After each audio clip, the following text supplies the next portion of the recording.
सभी को नमस्ते।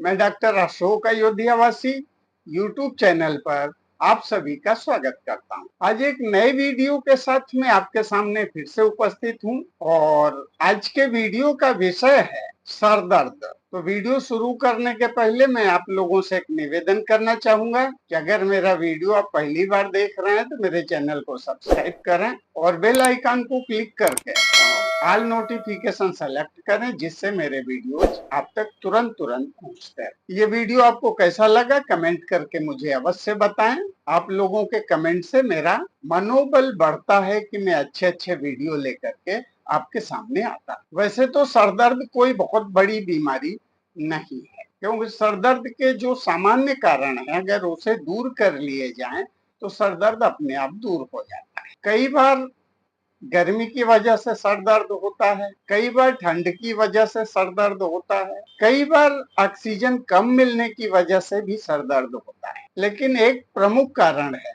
पेट। अगर कब्ज की शिकायत रही तो भी सर दर्द होता है, नींद पूरी न हुई तो भी सर दर्द होता है। तो अगर आपका सर दर्द कर रहा है तो मैं निवेदन करूंगा कि जो ज्ञात कारण है, जो आपको मालूम है कि इन कारण से सर दर्द हो सकता है, वो कारण सबसे पहले हटाएं। अगर आपने ज्ञात कारणों को हटा दिया तो मैं दावे के साथ कह सकता हूं कि आपका सर दर्द नहीं करेगा। अब इसमें कुछ सर दर्द ऐसे होते हैं जो बहुत जटिल होते हैं, जैसे कि सूर्यावर्त। यह भी बड़ा जटिल दर्द होता है और यह दर्द कभी भी हो सकता है। बोलचाल की भाषा में या अन्य पैथी के हिसाब से तो यह माइग्रेन है, लेकिन इतना भयंकर दर्द होता है कि व्यक्ति परेशान हो जाता है। दूसरा दर्द है भ्रू पीड़ा। भ्रू पीड़ा क्या होता है कि जो आपकी आंखों के ऊपर भौहें हैं वहां से दर्द चालू होता है। भ्रू पीड़ा हमेशा सूरज उगता है उस समय शुरू होता है। सूरज जब पीक पर होता है तो दर्द बहुत तेज होता है और सूरज के डूबने के साथ में यह पीड़ा भी शांत हो जाती है और रोगी चैन से सो जाता है। तीसरी जो पीड़ा है वो अनंतवात है। सर भी दर्द करता है और कान में अजीब सी आवाजें आती रहती हैं, वो सोने भी नहीं पाता है रोगी। लेकिन इन तीनों दर्द में एक सामान्य लक्षण है कि इसमें रोशनी से बहुत तकलीफ होती है। रोगी अंधेरे में रहना चाहता है किसी भी हालत में।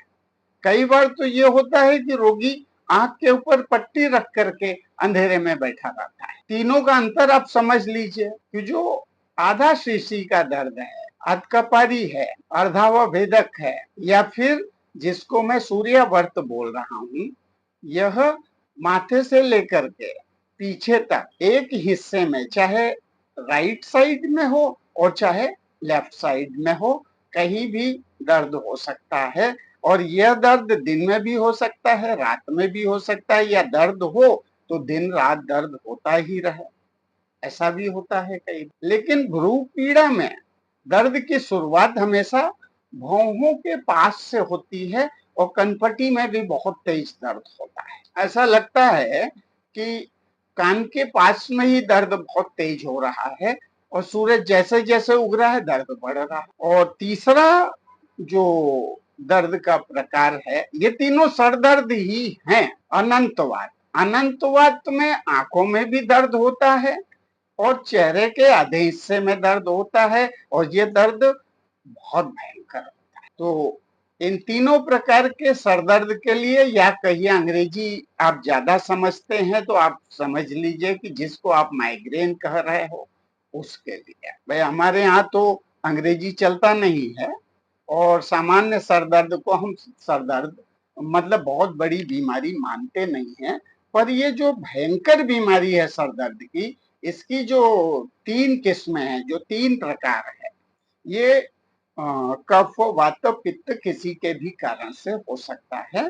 तो इसमें सामान्य सी 2 औषधियों की मैं चर्चा करूं। एक औषधि तो है कि आप पुराना गुड़ ले लें, शुद्ध देसी 100 ग्राम, और गाय के दूध का खोया बना लें। खोया नहीं, मावा बना लें।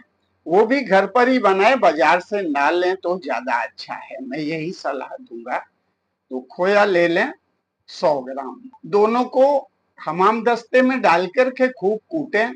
जब मिल जाए तो आप उसके 8 लड्डू बना लें और प्रातः काल खाली पेट मंजन करने के बाद 1 लड्डू खा करके और 1 गिलास गाय का दूध पिए। ऐसा 8 दिन करेंगे तो आपका जो सूर्यावर्त है, जो भ्रू पीड़ा है या फिर जो अनंतवात है, इन तीनों में लाभ मिले। एक और योग आपके सामने रखना चाहता हूँ जो सन्यासी योग है, मुझे बहुत पुरानी पुस्तक से मिला और कुछ लोगों से मैंने कंफर्म किया तो उन लोगों ने इसका प्रयोग भी किया हुआ है। कुछ लोगों ने स्वयं प्रयोग किया है, कुछ लोगों ने अपने मरीजों पर प्रयोग करवाया है।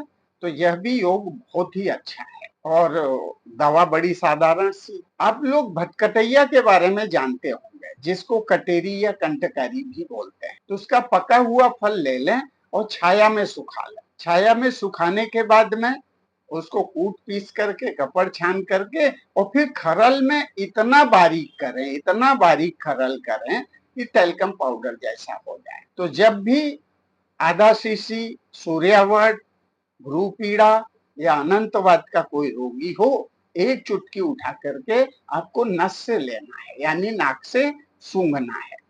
तो जब नाक से सूंघेंगे तो इसमें छींक आ जाएगी, या छींक नहीं भी आए तो नाक से पानी गिरने लगता है, यानी रुका हुआ कफ जो नाक में है वो बाहर निकल जाता है और पीड़ा से मुक्ति मिल जाती है। कुछ दिन ऐसा करने से आपको हमेशा के लिए मुक्ति मिल जाएगी। तो दोनों योग बड़े सरल हैं जो मैंने आपके सामने रखे। आप इसको बनाएं, खुद भी प्रयोग करें और दूसरों को भी सलाह दें, क्योंकि इसमें कुछ भी नुकसानदेह चीज का प्रयोग नहीं हुआ है। तो इसी के साथ में मैं अपनी बात समाप्त करना चाहूंगा। जय धन्वंतरी, जय आयुर्वेद।